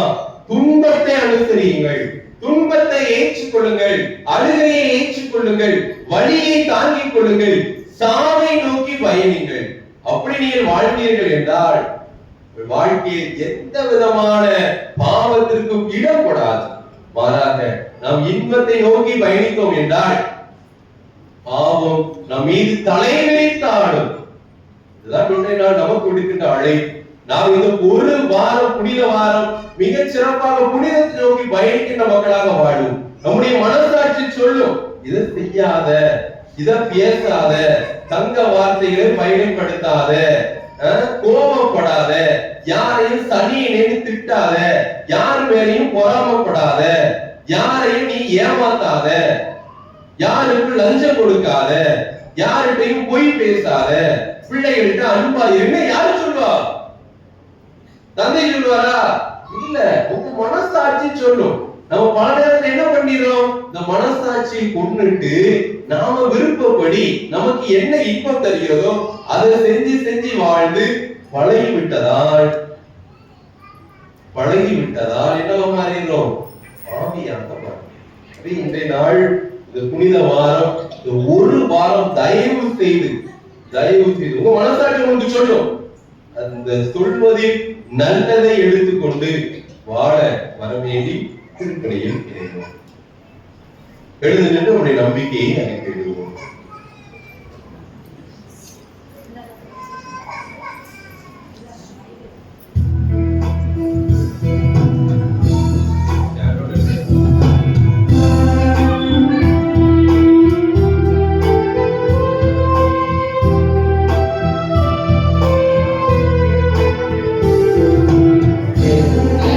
மன்னையும்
இப்பாடுகளின் நாட்களில் கடவுளை தாழ்மையுடன் கொண்டாடுவோம்.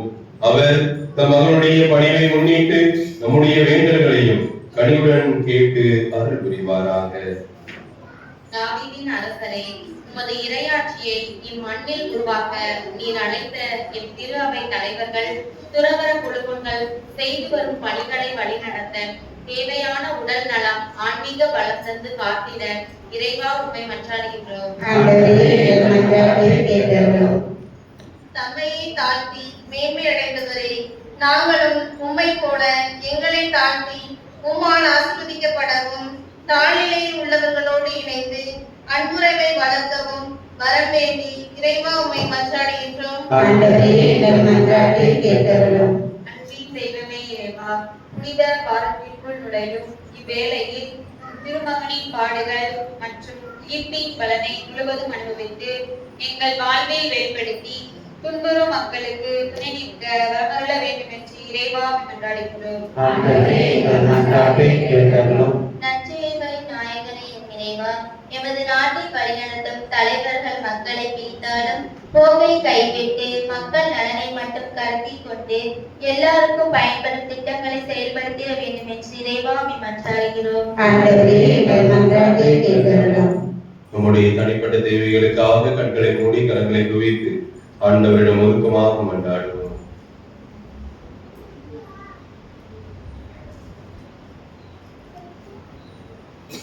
ஆண்டவரை நோக்கி மன்றாடும் மக்களுக்கு துணையாக வாரும். எங்கள் ஆசிரியரால் அடைய இயலாததை திருமகனுடைய பாடலின் பயனாக பெற்றுக்கொள்ள செய்தோம். என்றென்று வாழ்ந்த ஆட்சி செய்த வழியாகவே மன்றாடுகின்றோம்.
நன்மைக்காகவும் தமது புதிய திறமை நடத்தலுக்காகவும் ஒரு கைவிட்டு பலியை ஏற்றுக்கொள்வாராக. ஆண்டவரே, உம்முடைய திருமகனின் பாடுகளால் நீர் எம் மீது கொண்டுள்ள இரக்கம் நெருங்கி வருவதாக.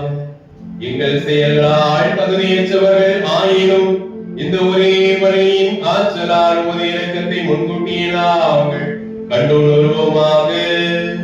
எங்கள் ஆண்டவராகிய கிறிஸ்து வழியாக உம்மை மன்றாடுகின்றோம்.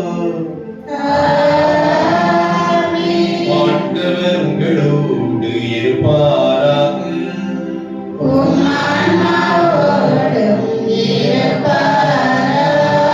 இதயங்களை மேலே எழுப்புங்கள்.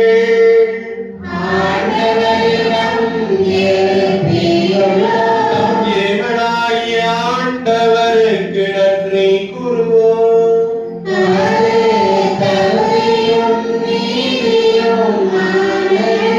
ஆண்டவரே, தூயவரானது என்றும் உள்ள எல்லாம் உள்ள இறைவா, எங்கள் ஆண்டவராகிய கிறிஸ்து வழியாக என்னாலும் எவ்விடத்திலும் நாங்கள் உமக்கு நன்றி செலுத்துவது மெய்யாகவே தகுதியும் நீதியும் ஆகும். எங்கள் கடமையும் மீட்புக்குரிய செயலுமாகும். மாசற்ற கிறிஸ்து பாவிகளுக்காக பாடுபடவும் தீயோரின் மீட்புக்காக அநீதியாக தீர்ப்பிடவும் திருவுளமானார். அவரது இறப்பு எங்கள் பாவங்களை போக்கியது, அவரது உயிர்த்தெழுதல் எங்களை உமக்கு ஏற்புடையவர்கள் ஆக்கியது.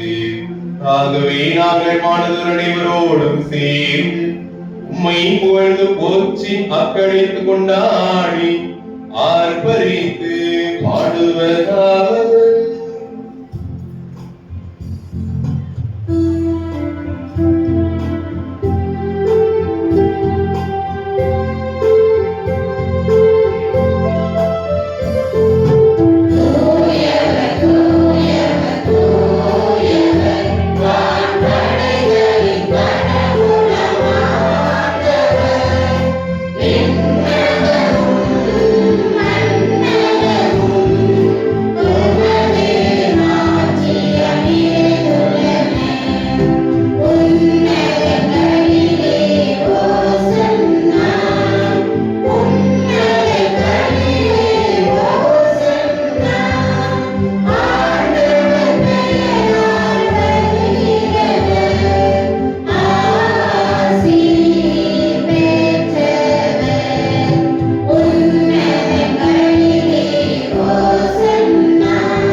ஆண்டவரே, நீர் மெய்யாகவே தூயவர், தூய்மை அனைத்துக்கும் ஊற்று.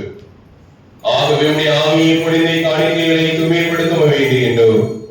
இவ்வாறு எங்கள் ஆண்டவரே கிறிஸ்துவின் உடலும் இரத்தமுமாக எங்களுக்கு இவை மார்பனவாக. அவர் பாடுபட உலகம் கணிந்து உம்மை கையளித்த போது அப்பத்தை எடுத்து நன்றி செலுத்தி அதை பெற்று தம் சீடர்களுக்கு அழித்து கூறியதாவது: அனைவரும் இதிலிருந்து பெற்று உண்ணுங்கள், ஏனெனில் இது உங்களுக்காக கையளிக்கப்படும் என் உடல்.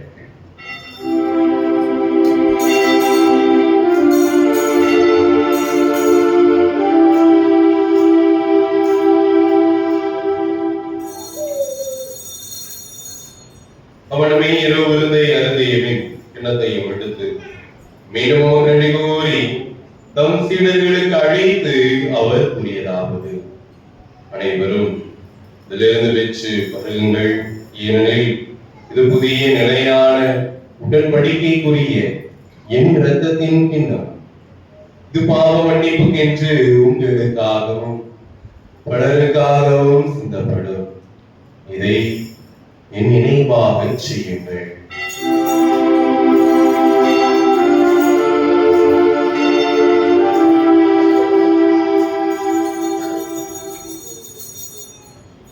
நம்பிக்கையின் மறை பொருள். ஆண்டவரே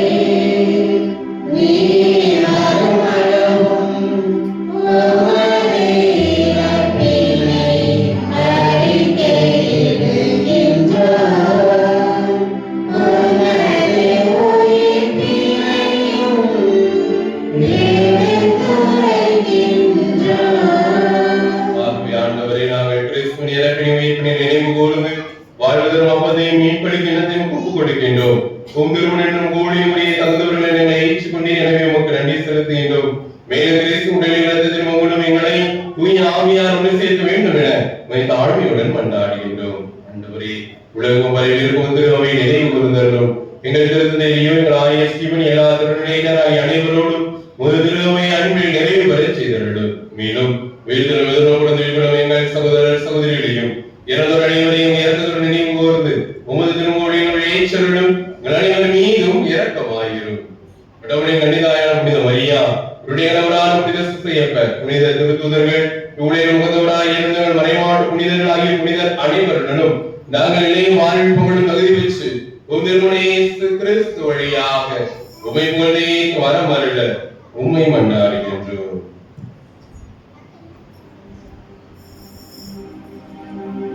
இவர் வழியாக இவரோடு இவரில் எல்லாம் இறைவனாகிய தூயாவியாரை ஒன்றிப்பின் எல்லா புகழும் ஆட்சியும் இதென்றோம் புரியதே.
இதோ இறைவனின் செம்மறி, இதோ இவரை உலகின் பாவங்களை போக்குபவர். இச்செம்மறியின் விருந்துக்கு அழைக்க பெற்றோர் பேறு பெற்றோர்.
இவர்களே அனைவருக்கும் வணக்கம்.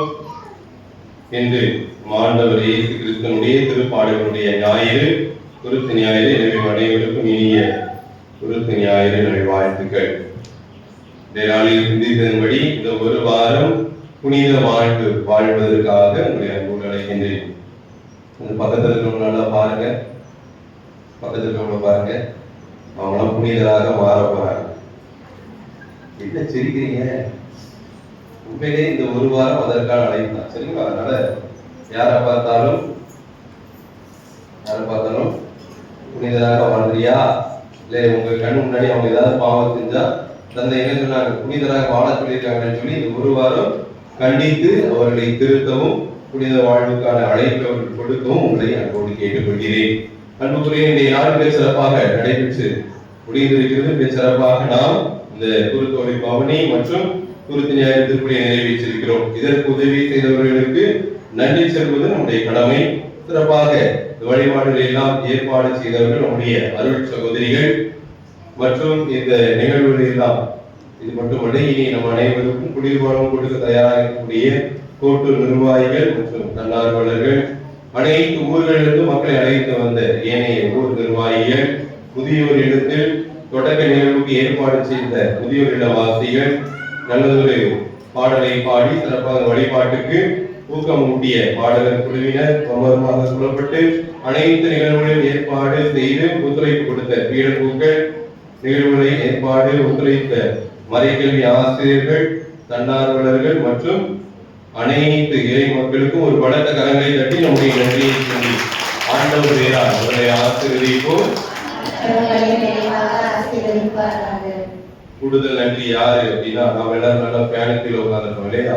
வெளியே நன்மை கொடுக்க போயிட்டு வந்த எனக்கே இப்படி வேர்க்கப்பட்டதுன்னா 1.5 மணி நேரம் வெளியே வெயில அந்த மக்களை உட்கார வச்சிருக்கேன். எனவே வெளியே உட்கார்ந்து திருப்பலி பார்த்த இறை மக்கள், பீடத்துல அதுக்கு கீழே மண்ணில் உட்கார்ந்து இருக்கக்கூடிய அனைத்து மக்களும் கூடுதலாக ஒரு பலத்த கரங்களை தட்டி உடைய நன்றியை செய்வோம். அடுத்த ஆண்டு கண்டிப்பாக ஒரு நிழலுக்கு ஏற்பாடு செய்வோம். அன்புக்குரியவே அறிவிப்புகள். இந்த வாரம் முழுமையாக புனித வார நிகழ்வுகளாக வருகின்ற வியாழக்கிழமை பெரிய வியாழன் அன்று நம் ஆண்டவர் இயேசு நற்கருணை ஏற்படுத்திய நாள், குருத்துவத்தை ஏற்படுத்தின நாள். அது மட்டுமல்லாமல் அன்று இரவு இயேசு கைது செய்யப்பட்ட நாள். எனவே அன்று நிகழ்வுகளாக சரியாக மாலை 6:30 மணிக்கு ஜெபமாலையும், இரவு 7 மணிக்கு ஆடம்பர கூட்டு திருப்பலி நற்கருணை திருப்பலியாக நடைபெறும். அன்புக்குரியது சில அறிவிப்புகள்.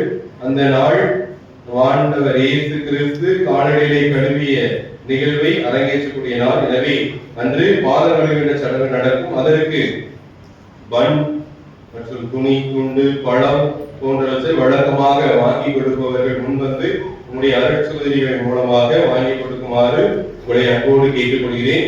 ஒவ்வொரு ஆண்டும் 12 சீடர்களுடைய பாதங்களை குருவானவர் கழுவார்.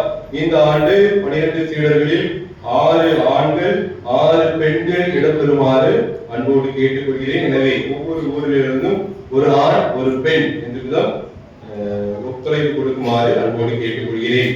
அன்று அந்த திருப்பணி முடிந்த பின்பு நற்கருணையானது இடமாற்றப்பட்டு நற்கருணையானது ஆராதனைக்கு வைக்கப்படும். நற்கருணை ஆராதனை விவரங்கள் சரியாக திருப்பணி முடிந்தது முதல் 8:30 மணி முதல் 9:30 மணி வரை தாப்பாத்தி மற்றும் வீரப்பட்டி இறை மக்கள் நற்கருணை ஆராதனை செய்வார்கள். 9:30 மணி முதல் 10:30 மணி வரை நம்முடைய முகாம் இறை மக்கள் நற்கருணை ஆராதனை செய்வார்கள். 10:30 முதல் 11:30 மணி வரை கோட்டூர் இறை மக்கள் நற்கருணையை ஆராதிப்பார்கள்.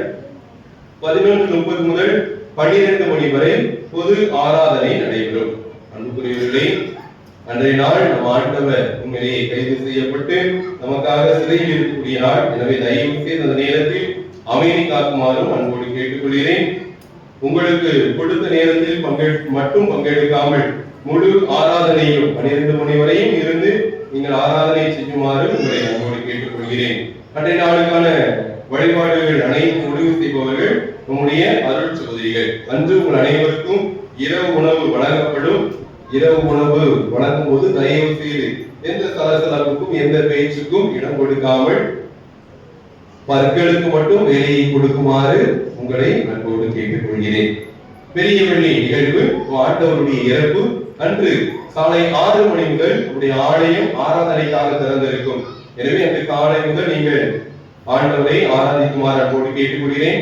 சரியாக ஆண்டவர் இறந்த நேரமாக இருக்கக்கூடிய மாலை 3 மணி அளவில் ஆண்டவருடைய புனித வெள்ளி திருவழிபாடு நடைபெறும். அன்று திருச்சிலுவை முத்தி செய்த வழிபாடு நடைபெறும். அந்த 3 மணி திருவழிபாடு முடிந்த பின்பு மாலை 5 மணிக்கு கோட்டூர் ஊரை சுற்றி சிலுவை பாதை நடைபெறும். இந்த வழிபாடுகளை தான் ஒழுங்கு செய்பவர்கள் அனைத்து ஊர் இறை மக்கள். அன்புக்குரியலே அன்று ஆண்டவர் இறந்த நாள். எனவே அன்று அனைவரும் மௌன விரதம் இருக்குமாறு உங்களை அன்போடு கேட்டுக்கொள்கிறேன். தேவையானதற்கு மட்டும் பேசுங்கள். இல்லை என்றால் சைகை மூலமாக பேசுங்கள். கூடிய மட்டும் அமைதி காருங்கள். ஏன்னா அது சைலண்ட் டேன்னு சொல்லுவாங்க. நாம் கூட அந்த சைலண்ட் டேக்கு அனைத்து மதுக்கடைகள் மூட வேண்டும் என்று போராட்டம் நடத்திட்டு இருக்கோம். நம்மளோட தாப்பாத்தி கோயில கூட அதற்கான ஒரு கட்டணம் அடிச்சு வச்சிருக்கோம். ஆனா அன்று நாம எந்த விதமான ஒளிக்கும் இடம் கொடுக்க வேண்டாம். வீட்டிலேயே எந்த ஒளியும் கொடுக்க வேண்டாம். நம்முடைய வாயிலிருந்து எந்த ஒளியும் கொடுக்குமாறு கூடிய மட்டும் அமைதி காக்க அன்போடு கேட்டுக்கொள்கிறேன். திருச்சபையின் கட்டளைப்படி ஒரு சந்தி சுத்தபோதம் கட்டாயமாக இருக்க வேண்டும்.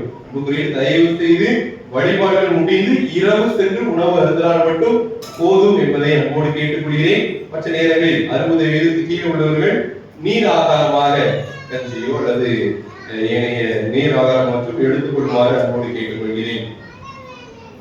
அன்று அந்த மாலை 3 மணி வழிபாடு முடிந்த பின்பு 5 மணி சிலுவை பாதைக்கு முன்பாக யாராவது வந்து தன்னார்வத்தோடு குளிர்பானங்கள் வந்திருக்கிற மக்களுக்கு கொடுக்க முன் வந்தால் மிக நலமாக இருக்கும். அதை குடித்த பின்பு நாம் அந்த சிலுவை பாதையில் பங்கெடுக்க மிகச் சிறப்பாக இருக்கும். அன்று காலை 6 மணி முதல் நீங்கள் ஆலயத்தில் உங்களுடைய நேரத்தை செலவிடுங்கள். இந்த ஆலயத்தில் வந்து நீங்க என்ன செய்யணும் அப்படின்னா, பைபிளை கொண்டு வந்து 4 நற்செய்தி இருக்கு. 4 நற்செய்தியும் ஆண்டவருடைய பாடுகள் இடம் வச்சிருக்கு இல்லையா? 4 நற்செய்தியுடைய கடைசி 4 அதிகாரங்களை எடுத்து நீங்க இந்த நற்கரை முன்பாக புனித வெள்ளி அன்று வாசித்து ஆண்டவருடைய பாடுகளை தியானிக்க வேண்டும் என்று அன்போடு கேட்டுக்கொள்கிறேன். ஏற்கனவே அனைவருக்கும் ஒரு உண்டியலை கொடுத்து புனித வெள்ளி அன்று கொண்டு வர சொன்னோம். தயவு செய்து உண்டியலை புனித வெள்ளி அன்று கொண்டு வர வேண்டாம். ஏன்னா நீங்க பாதி பேர் வீட்டிலே வச்சிருக்கீங்க, பாதி பேர் வர மாட்டீங்க.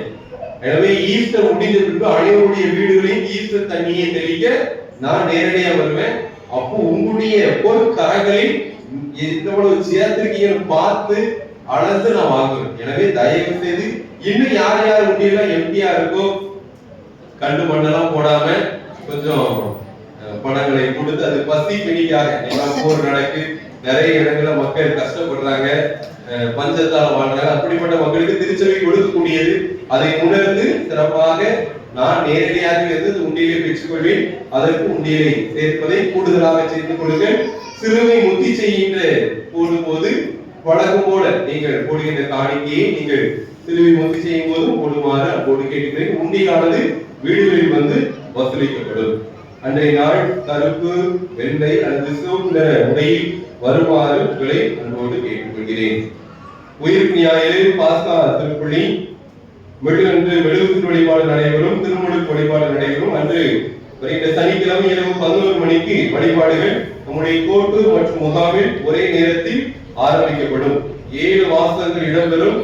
எனவே அனைத்து மக்களும் சரியாக 11 மணிக்கெல்லாம் வந்து விடுமாறு உங்களை அன்போடு கேட்டுக்கொள்கிறேன். வருகின்ற போது கையில் மெழுகுதிரியும் ஒரு எம்டி கேன். எதுக்கு எம்டி கேன் கொண்டு வர சொல்றேன்னா, அன்னைக்கு தீர்த்தத்தை திரும்ப கொண்டு போகணும். இன்னொரு பழக்கம் இருக்கு. இங்க இருந்து பாஸ்காதிரியில இருந்து மெழுகுதிரியை எரிச்சுட்டே வீட்டுக்கு அணையாம கொண்டு போய் சேர்க்கணும். சரிங்களா? அதுக்கெல்லாம் நிறைய பழக்கங்கள் அவர்கள் உண்டு. அதெல்லாம் நீங்கள் கடைபிடிக்குமாறு அன்போடு கேட்டுக்கொள்கிறேன். எனவே கையில் மெழுகுதிரியும் ஒரு தண்ணி பாட்டிலும் கொண்டு வருமாறு அன்போடு கேட்டுக்கொள்கிறேன். சிறப்பாக ஆடை அலங்காரம் மற்றும் உயிர்ப்பு காட்சிகளை மிக மிக சிறப்பாக செய்யுமாறு உங்களை அன்போடு கேட்டுக்கொள்கிறேன். அன்று காலை 11 மணிக்கு ஞாயிறு, அடுத்த வார ஞாயிறு காலை 11 மணிக்கு வீரப்பட்டியிலும் மாலை 7 மணிக்கு தாப்பாத்திலும் உயிர்ப்பு ஞாயிறு திருப்பலி நடைபெறும் என்பதை அன்போடு தெரிவித்துக் கொள்கிறேன். இது புனித வாரத்திற்கான நிகழ்வு. இது ஏதேனும் சந்தேகம் இருந்தால் என்னிடமோ அல்லது நம்முடைய அரசகரிடமோ கேட்டு தெரிந்து கொள்ளுமாறு அன்போடு கேட்டுக்கொள்கிறேன். அன்புக்குரியவர்களே, இன்று காலை 10 மணி முதல் மாலை 3 மணி வரை குறுக்குச்சாலை மறைவட்டத்திற்கான இளைஞர் பணிக்குழு ஒரு தியானத்தை பெரிய சாமிபுரத்தில் நடத்துகிறது. எனவே இளைஞர்கள் அதில் கலந்து கொள்ளுமாறு உங்களை அன்போடு கேட்டுக்கொள்கிறேன். வருகின்ற செவ்வாய்க்கிழமை நம்முடைய ஆயரின் தலைமையில் தூத்துக்குடி மேட்டாசன கோயிலாக இருக்கக்கூடிய சின்ன கோயிலில் மாலை 5:30 மணி அளவில் திருத்தைல திருப்பலி நடைபெறும். திருத்தைல திருப்பலினா நமக்கு ஞானஸ்தானம், நோயில் பூசுதல் மற்றும் குருத்துவத்திற்கான பூசிந்த எண்ணெயை அன்று இறைமக்கள் வந்திருப்பார்கள். அன்று குருத்துவ வாக்குறுதி புதுப்பிக்கின்ற சடங்கு நடைபெறும். எனவே வாய்ப்பு இருக்கிறவர்கள் வருகின்ற செவ்வாய்க்கிழமை மாலை 5:30 மணி அளவில் தூத்துக்குடியில் நடக்கக்கூடிய அந்த திருப்பலியில் பங்கெடுத்து சிறப்பாக குருக்களுக்காக ஜெபிக்குமாறு உங்களை அன்போடு கேட்டுக்கொள்கிறேன். வேற வேணுமா?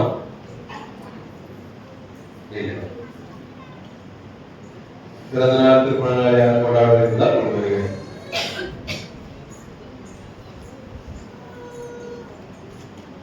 இல்லை, சிறப்பாக அவங்களை பாராட்டுறேன்.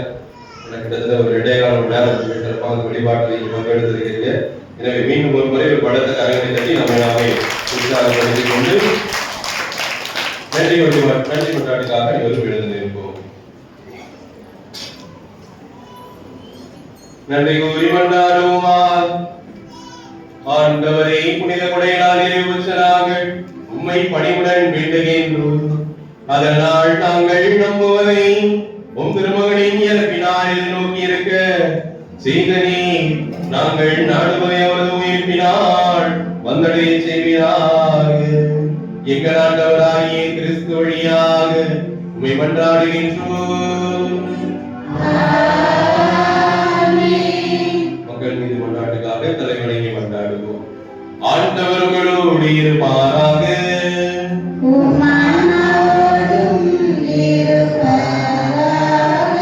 ஆண்டவரே உம்முடைய இந்த குடும்பத்துக்காக எங்கள் ஆண்டவரே கிறிஸ்து துன்புறுத்துவோருக்காகவும் தம்மை கையளிக்கவருக்காகவும் சிலுவையின் கொடுமையை தாங்கிக் கொள்ளும் அவர் தயங்கவில்லை. நீரில் குடும்பத்தை கண்ணோக்கி அவர்களுக்கு அருள் புரிவீராக. என்றென்று வாழ்ந்து ஆட்சி செய்கின்றவருடைய உம்மை மன்றாடுகின்றோம். எல்லாம் வல்ல இறைவன் தந்தை மகன் தூயாவி ஆசீர்வதிப்பாராக.